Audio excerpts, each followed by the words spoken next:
Now, first of all, see the formula of arithmetic progression. I think you have forgot that. An equals to a plus n minus 1 into d. That is the first formula of the arithmetic progression. An equals to a plus n minus 1 into d. Or we can say it is a formula of n term. And the second one is Sn, means n by 2 bracket 2a plus n minus 1 into d.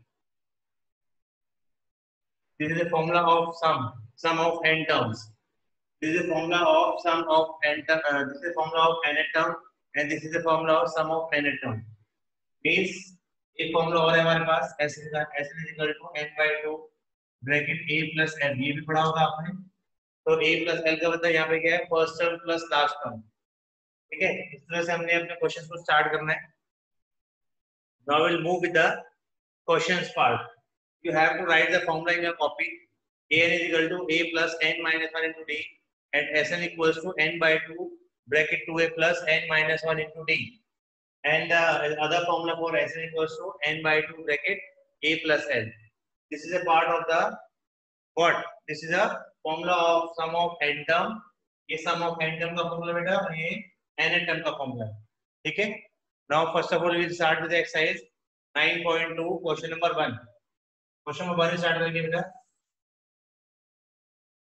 In this question, find the sum of odd integer from 1 to 2001. 1 to 2001. हमें सम निकालना है बेटा. इसका 1 to 2001. Word से बोला है इनके बीच में जो ऑड नंबर्स आएंगे उनका निकालना है. ठीक, तो सम हमें किसका निकालना है? सीरीज बनाते हैं पहले. फर्स्ट ऑफ ऑल क्या करेंगे? सीरीज बनाते हैं 1 से 2001. It means 1 3 5 7 9 dot dot 2001. 2001 भी क्या है? एक ऑड नंबर है. तो क्या करेंगे बेटा? इनका सम का फॉर्मूला निकालेंगे. सबसे पहले सम का फॉर्मूला निकालने के लिए फॉर्मूला लिखेंगे n by 2 bracket 2a plus n minus 1 into d. Formula लिखने के बाद हमें सबसे पहले देखना पड़ेगा कौन कौन से एलिमेंट्स हम यहाँ से फाइंड आउट कर सकते हैं. a में होता फर्स्ट सम, हमें फर्स्ट सम लिखिए 1. d is a common difference. 5 minus 3 करेंगे हमारे पास कॉमन डिफरेंस भी आ जाएगा. But if you see we don't have n, हमारे पास n नहीं है. ठीक है, हमारे पास n नहीं है. तो n निकालने के लिए सबसे पहले क्या करेंगे? अपना n का फॉर्मूला लगाएंगे. n is equal to a plus n minus 1 into d. And here n क्या है यहाँ पे? Last term. Last term is 2001. 2001 equals to a plus n minus 1 and d is your 2. अगर आप d की बात करेंगे तो 5 minus 3 कितना आ जाएगा? 2 आ जाएगा. अब 1 को हम क्या करेंगे बेटा? यहाँ आगे माइनस लेके आएंगे. तो 2001 में से 1 माइनस लेंगे कितना आएगा? 2000 आ जाएगा. Equals to n minus 1 into 2 को डिवाइड करेंगे. इट मींस आएगा 2000 divide by 2 equals to n minus 1. इसे कैंसिल करेंगे बेटा 1000 आएगा और उसमें 1 ऐड कर देंगे तो आंसर आ गया 1001. It means the value of n equals to 1001.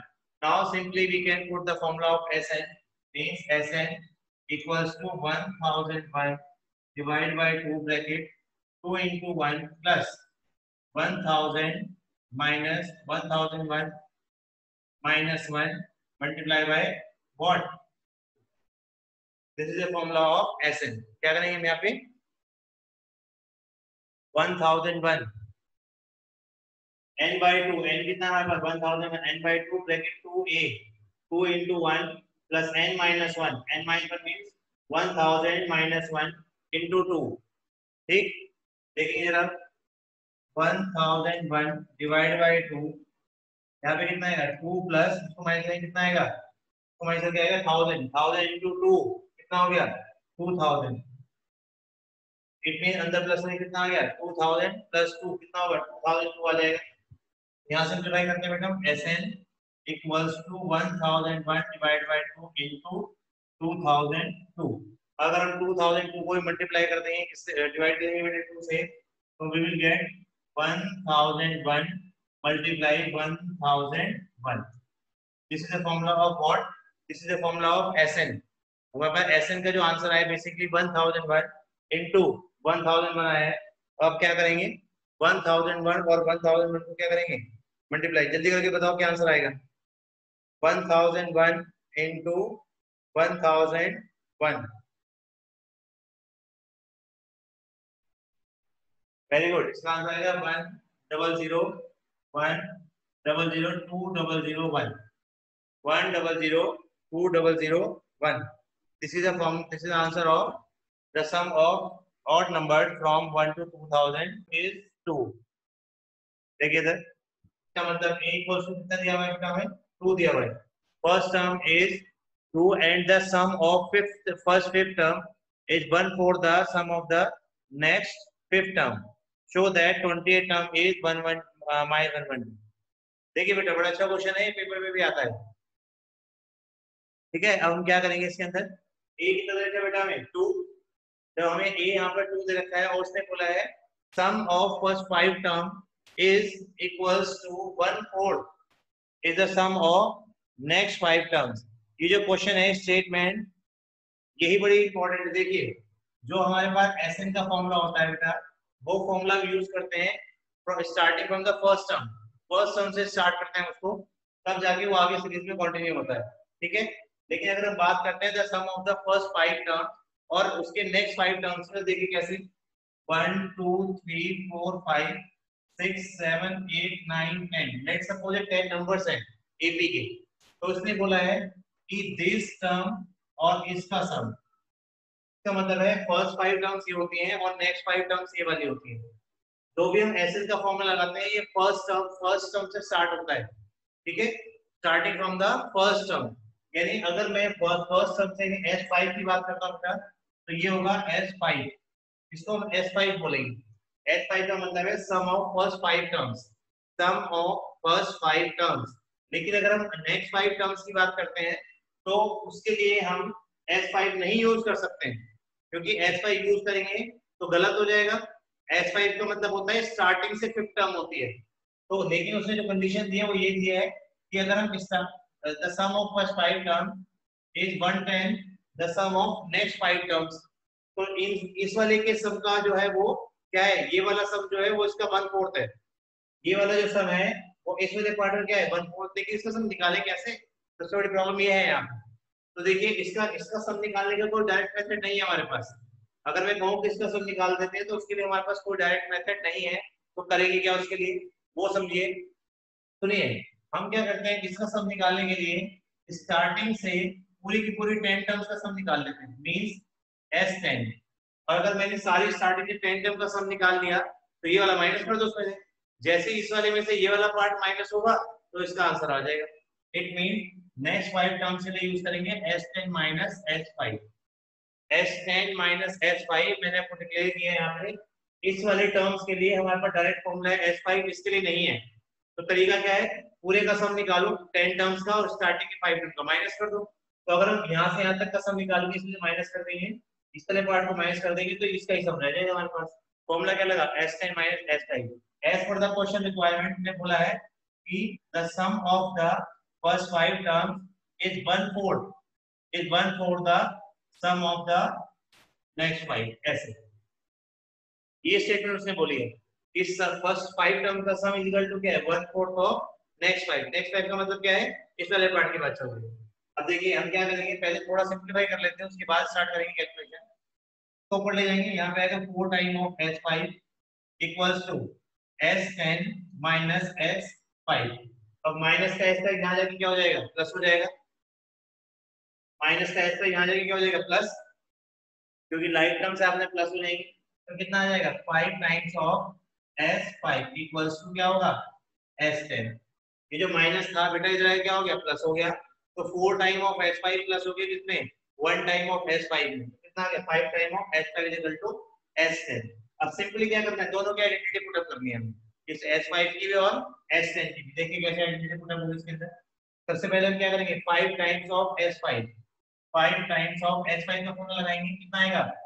जब भी हम यहाँ पे S5 का फॉर्मूला पुट अप करेंगे तो हमारे पास आंसर आएगा कितना, 5 टाइम्स ऑफ S5 यानी कि 5/2 ब्रैकेट 2a प्लस 5 माइनस कितना होता है 4, तो यहाँ पे लिखेंगे 4d इक्वल्स टू S10। मैंने यहाँ पे डायरेक्ट लगा दिया, 5 माइनस कितना हो गया 4d। अब क्या लगाएंगे यहाँ पे S10 का फॉर्मूला लगाएंगे। S10 का फॉर्मूला क्या लगाएंगे, 10/2 10/2 bracket 2a plus 9d hence 5 10/2 bracket 2a plus 9d formula वही लगा है s10 का 2a plus n minus 1 n का यहाँ पे 10 तो 10 minus 1 कितना हो गया 9 हो गया 9d। अब इसके अंदर a की वैल्यू पुटअप करेंगे और d का आंसर हमारे पास आ जाएगा। ठीक है, जैसे हम यहाँ पर a की वैल्यू पुटअप करेंगे हमारे पास d का आंसर आएगा। a की वैल्यू क्या है यहाँ पर 2, a की वैल्यू 2 पुटअप कर देते हैं तो बेटा देखिए ये हो गया 25 divide by 2 2 to the 4 plus 4d equals to इसको कट करेंगे कितना आएगा 5 bracket 2 to the 4 plus 9d इस तरह से कैलकुलेशन करेंगे। ठीक है, अब इसको क्या करेंगे फर्दर सॉल्व करेंगे। सबसे पहले क्या करेंगे इस 2 को ऊपर ले जाओ, इस वाले 2 को ऊपर ले जाएंगे तो कितना आ जाएगा 10 ब्रैकेट 4 प्लस 9d तो मल्टीप्लाई कर दो 100 जब 2 को ऊपर चला गया 25 रह गया 25 4 जा 100 प्लस 25 4 जा 100d ऐसे आगे फर्दर सॉल्व करते हैं। ये कितना आ गया 40 प्लस 90 d और यहाँ पे कितना आ गया 100 प्लस 100d। अब क्या करेंगे d वाला पोर्शन एक तरफ विदाउट एक तरफ जैसे हम इस वाले पार्ट को यहाँ पर लेके आएंगे बेटा ये कितना हो गया 10d जैसे इसको यहाँ लेके जाएंगे यहाँ कितना आएगा बेटा -60 then d will be your -6 इसका आंसर कितना आ गया -6 आ गया। ठीक है, जैसे हमारे पास d का आंसर आ गया a का आंसर आ गया उसने क्या कहा था कि हमें 28 टर्म निकालने हैं prove that the 28 term is -1/2 तो 28 टर्म का फॉर्मूला लगाएंगे नहीं a20 का फॉर्मूला a20 का फॉर्मूला होता है a + 19d a + 19d। अब a और d का हमें अप्लाई करना है यहाँ पर a का फॉर्मूला a कितना है हमारा 2 और d कितना है -6 ये कितना है 2 + 19 into -6 ठीक है यहाँ पे आ गया 2 -96 114 ठीक है माइनस में कितना आएगा -112 आ जाएगा -112 हेंस 2 a20 की वैल्यू कितनी आ गई -112 और हमें ये प्रूव करना था a20 की वैल्यू कितनी है -112 है। Now the next question is question number 5 देखेंगे बेटा in an AP pth term is 1/q and qth term is 1/p उसने बोला है कि pth टर्म है बेटा हमारे पास 1/p pth टर्म का मतलब क्या होता है AP वो गिवन है हमें 1/p term is 1/q pth term कितना बेटा 1/q एंड qth टर्म कितना है 1/p हमें pth टर्म भी गिवन है qth टर्म भी गिवन है prove that the sum of first pq term हमें क्या फाइंड आउट करना है SPQ मैं ये करा देता हूँ आपको क्वेश्चन ठीक है तो मुझे ये फाइंड आउट करना चाहिए और जो मेरे पास आंसर है उसके अकॉर्डिंग आ जाएगा। कहता है AP कितना है 1/q AQ कितना है 1/p और SPQ हमें फाइंड आउट करना है। ठीक है, अब धीरे धीरे देखिए कैसे करेंगे क्वेश्चन। अब AP का फॉर्मूला जैसे AN का फॉर्मूला होता है A + n - 1 * t सिमिलरली उसी तरीके से हमारे पास यहाँ पे AP का फॉर्मूला होगा मींस A + n - 1 में आएगा यहाँ पे कितना आएगा P - 1 * t equals to 1/q और इस तरह से हम AQ की बात करेंगे AQ का फॉर्मूला क्या होगा A + q - 1 * d is equal to 1/p A + p - 1 * d is equal to कितना होगा 1/q और A + q - 1 * d कितना होगा 1/p। These are the two formulas which we have draw from the equation AP is equal to 1/q and AQ is equal to 1/p। ये pth term का formula है इसको simplify करो जब तक यहाँ पर A और D का आंसर नहीं आएगा तब तक हम इसके अंदर कुछ भी पुटअप नहीं कर पाएंगे। ठीक है, पहले A और D के आंसर के लिए इसको एक्सपेंड कर दो। एक्सपेंड करने का मतलब बेटा देखो sir A + PD - d is equal to 1/q और इसके लिए क्या आएगा A + qd - d equals to 1/p। यहाँ पे एक लाइन ड्रॉ कर देंगे लाइन ड्रॉ करते हुए क्या क्या ये कैंसिल हो गया माइनस माइनस प्लस और माइनस ये कैंसिल हो गया बेटा ये भी कैंसिल हो गया ये दोनों पार्ट हमारे पास कैंसिल हो गए। आंसर कितना है PD - qd equals to 1/q - 1/p 1/q - 1/p taking d common from है यहाँ पे कितना आ गया p - q यहाँ पे कितना आ गया बेटा pq यहाँ पे ऊपर आएगा p - q टेकिंग एलसीएम यहाँ पर एलसीएम लेंगे बेटा हम अब ये p - q मल्टीप्लाई में नीचे लेके डिवाइड में ले जाओ जैसे आप इसको डिवाइड में लेके जाओगे यहाँ से हमारे पास डी का आंसर आ जाएगा, means d equals to p minus q upon P q into p minus q, इससे कैंसिल हो गया। Now the value of d equals to p one upon P q, ये हमारे पास इसका आंसर आया, डी का आंसर आ गया।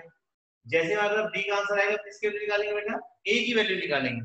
ए की वैल्यू निकालने के लिए डी फॉर्मूले को हम ऊपर पुटअप कर दो चाहे नीचे, जहां मर्जी पुटअप कर दो। मैं इसके अंदर पुटअप कर देता हूं, A plus P minus one, D की वैल्यू है बेटा 1 upon P Q equal to 1 by Q. ये हमारे पास आंसर है किसका, पुटअप किया हमने, वह यहाँ से ए का आंसर आएगा।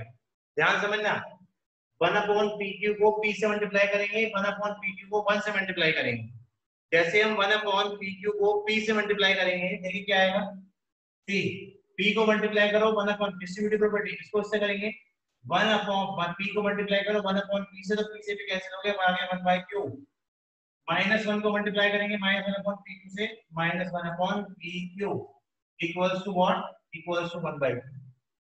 यहां से ए की वैल्यू निकालने के लिए सबको उधर ले जाओ, सबको उधर ले जाने का मतलब क्या है, a equals to 1 upon q minus 1 upon q plus 1 upon pq, ये भी कैंसिल हो गया। Now the again answer we will get a is equal to 1 by pq। तो यहाँ पर बेटा a का आंसर भी 1 अपॉन pq आया और d का आंसर भी 1 अपॉन pq, दोनों आंसर हमारे पास 1 अपॉन pq आए, a का भी और d का भी। जब a और d का हमारे पास आंसर आ चुका है तो क्या करेंगे, पुटअप कर देंगे SPQ में।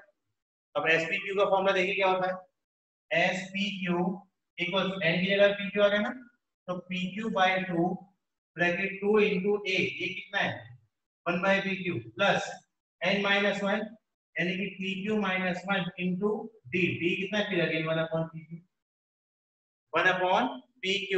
अब क्या करेंगे, इसको सिंपलीफाई करना है बेटा, हमें क्या करना है, इसको सिंपलीफाई। सिंपलीफाई कैसे करेंगे, फर्स्ट ऑफ ऑल यहाँ पे देखिए ऊपर PQ बाय, यहाँ पे कर देता हूं, पहले क्या आएगा PQ बाय 2 आ जाएगा हमारे पास, PQ बाय 2 एक स्टेप यहाँ पे लेके ऊपर कर, PQ बाय 2 आ गया हमारे पास, 2 into 2 by PQ, 2 by PQ भी आ गया बेटा, प्लस प्लस में हम क्या करेंगे, जब PQ को 1 अपॉन PQ से मल्टीप्लाई किया जाएगा, PQ को जब मल्टीप्लाई करेंगे 1 अपॉन PQ से, तो हमारे पास आंसर आएगा क्या 1 माइनस, अब जब 1 को मल्टीप्लाई करेंगे 1 अपॉन PQ से, तो यही आएगा 1 अपॉन PQ, 1 अपॉन PQ, ये हमारे पास आंसर आया है। ठीक है, ये दोनों तो बेटा लाइक टर्म्स ही है, ठीक है, ये दोनों लाइक टर्म्स हैं, ये आप चाहो तो उसका एलसीएम ले लो, उससे भी हो जाएगा, दोनों तरीके से तरीका है आपके पास। देखिए यहाँ कर देते हैं, स्टार्टिंग में आ गया PQ by 2, PQ divide by 2 bracket, PQ का एलसीएम ले लो यहाँ पे, जैसे आपने PQ का यहाँ पे एलसीएम लिया तो उससे ऊपर क्या आ गया 2 प्लस PQ माइनस 1, एलसीएम लेके तो कितना आएगा 2 प्लस PQ माइनस 1, इस वाले PQ से बेटा ये वाला PQ कैंसिल हो गया, यहाँ आ गया 1 बाय 2 PQ प्लस 1, 1 बाय 2 आ गया, PQ प्लस 1 आ गया, और ये किसका फॉर्मूला चल रहा है बेटा, ये सारा SPQ का फॉर्मूला चल रहा है, SPQ मतलब दिस वन। अगर हम बात करते हैं इसकी, तो इसका आंसर क्या है हाफ PQ प्लस 1, और हम अपने क्वेश्चन में भी यही प्रूव करना था, हाफ PQ प्लस 1। ठीक है, नाउ हेंस प्रूव, ये जो आंसर आया बेटा ये SPQ का आया, जो हमें प्रूव भी करना था, हेंस प्रूव।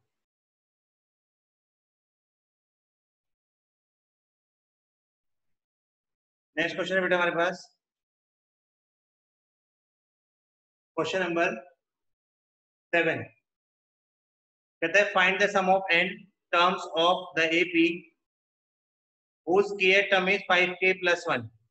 हमें n टर्म फाइंड आउट करनी है बेटा, और हमें k टर्म गिवन है, k टर्म का मतलब होता है k टर्म कितना गिवन है हमें 5k प्लस 1, और हमें n टर्म फाइंड आउट करनी है। ठीक है, तो हमारे पास k टर्म कितनी गिवन है बेटा 5k प्लस 1, और हमें क्या निकालना है, हमें निकालनी है n टर्म, मतलब सम निकाल, सम की हमें सीरीज फाइंड आउट करनी है। तो देखो जब भी हमारे पास ये पीएन टर्म आती है तो उसका सबसे एडवांटेज होता है कि अगर मैं यहाँ पे 1 2 3 4 पुटअप करूंगा 1 2 3 4 अगर हम यहाँ पुटअप करेंगे तो हमारे पास जो आंसर आएगा वो एक एपी बन जाएगा। देखिए पहले 1 पुटअप करो उसके अंदर कितना आएगा बेटा 6, 2 पुटअप करेंगे कितना आएगा 11, 3 पुटअप करेंगे 16 एंड सो ऑन। इस तरीके से हमें लास्ट टाइम तो पता ही नहीं क्या है इसके अंदर क्या नहीं। Now if he want to question में जब पूछा गया है क्या फाइंड आउट करना है आपको, सम फाइंड आउट करना है, एसएन फाइंड आउट करना है आपको, एसएन। ठीक है, जब भी वो कहता है find the sum of any term, जब भी वो आपसे बोले find the sum of any term, तो उसका मतलब आप समझ जाना कि आपको यहाँ पर एसएन का फॉर्मूला बनाना है। एसएन का एक फॉर्मूला बनाना है जिसके अंदर आपको एन पता नहीं है कितना है। तो एसएन का पहले फॉर्मूला नोट करो, n/2 bracket 2a plus n-1 into D. अब यहाँ पर आप n/2 लिखोगे, 2a मतलब कितना हो गया 12 प्लस n-1 लिखेंगे और d कितना बेटा है 5। आपको n पता ही नहीं है यानी कि आपका जो आंसर आएगा वो भी n की टर्म्स में ही आएगा, equals to n/2 bracket 12 plus 5n-5 5n-5 equals to n/2 bracket कितना आएगा 7 plus 5n, n/2 bracket 7 plus 5n। अब आप चाहो तो उसको तो मल्टीप्लाई कर दो, अगर नहीं करना तो यहाँ पे भी छोड़ दो तो भी ठीक है। नाउ द अगर फाइनल आंसर निकालना तो 7n plus 5n square divide by 2, 7n plus 5n square divide by 2, that is answer of SN. ये एसएन का आंसर है बेटा। नेक्स्ट क्वेश्चन देखते हैं बेटा, क्वेश्चन नंबर नेक्स्ट 8 ही कराता हूं आपको। क्वेश्चन नंबर 7 मैंने कराया, क्वेश्चन नंबर 8 में वो क्या कहता है हमसे, 8 में वो बोलता है if the sum of the n term, sum of n term दे दिया बेटा आपके पास, यानी हमें एसएन गिवन दे दिया इन्होंने, एसएन दे दिया हमें कितना pn plus qn, pn plus qn square, ये हमें गिवन है pn प्लस qn स्क्वायर। कहता है फाइंड द कॉमन डिफरेंस। हमें एसएन की वैल्यू दी है बेटा आपके पास और पूछा है कॉमन डिफरेंस। तो पहले हमने एन से एसएन बनाया था, अब एसएन से पहले एपी बना लो। एसएन से एपी बनाने का तरीका, सबसे पहले आप S1 पुटअप करो। 1 पुटअप करने का मतलब होता है बेटा आप n की वैल्यू 1 पुटअप करो, कितना आएगा 3 प्लस q, क्योंकि ये 1 हो जाएगा और ये 1 का स्क्वायर हो जाएगा। सिमिलरली आप S2 लगाओ, S2 का मतलब यहाँ पे सेकंड टर्म नहीं होती है, S2 का मतलब होता है यहाँ पे sum of the two terms, sum of the two term of the related AP. यहाँ पे कितना आ गया बेटा 2p प्लस 4q। जैसे आपने यहाँ पे n की वैल्यू 2 पुटअप करी बेटा तो आ गया 2p प्लस 2 का स्क्वायर 4, क्या आ गया 4q। आपके पास दोनों आ गए, S1 भी आ गया S2 भी आ गया। S1 का मतलब क्या होता है फर्स्ट टर्म, S2 का मतलब क्या होता है फर्स्ट प्लस सेकंड टर्म। तो this is not an AP, ये एपी नहीं है बेटा। एपी आपको बनानी पड़ेगी, कैसे, मैंने यहाँ पे ऊपर हेड डाल दी एपी। एपी बनाने के लिए क्या करना पड़ता है, फर्स्ट टर्म तो एज इट इज आएगी आपके पास p प्लस q, और सेकंड टर्म के लिए क्या करेंगे दिस माइनस दिस। अगर आपको सेकंड टर्म निकालनी है तो इसमें से ये माइनस कर देंगे, यानी इस वाले पार्ट में से अगर ये माइनस करेंगे तो हमारे पास क्या बचेगी सेकंड टर्म। आप कर दो दिस माइनस दिस, जैसे आप इसमें से ये वाला पार्ट माइनस करोगे कितना आएगा p plus 2q, this minus this, जैसे इस वाले पार्ट में से ये वाला पार्ट माइनस होगा तो 2 में से p माइनस हो गया p, 4q में से q माइनस हो गया, कितना आ गया 3q, कितना आ गया 3q। जैसे आपने इन दोनों को मल्टीप्लाई माइनस किया आपके पास एपी आ गई। एपी के बाद आपको कॉमन डिफरेंस निकालना है, ये दो टर्म्स हैं एपी की, कॉमन डिफरेंस में क्या निकालते हैं this minus this, p plus 3q minus p plus q. Now you will get the answer what? p plus 3q minus p minus q. अब क्या करेंगे बेटा यहाँ पे p से तो p कैंसिल हो गया और 3p में से अगर q 3q में से q जाएगा तो कितना आएगा q, दैट इज है कॉमन डिफरेंस। 2p क्या आ गया आपके पास कॉमन डिफरेंस आ गया। Got it.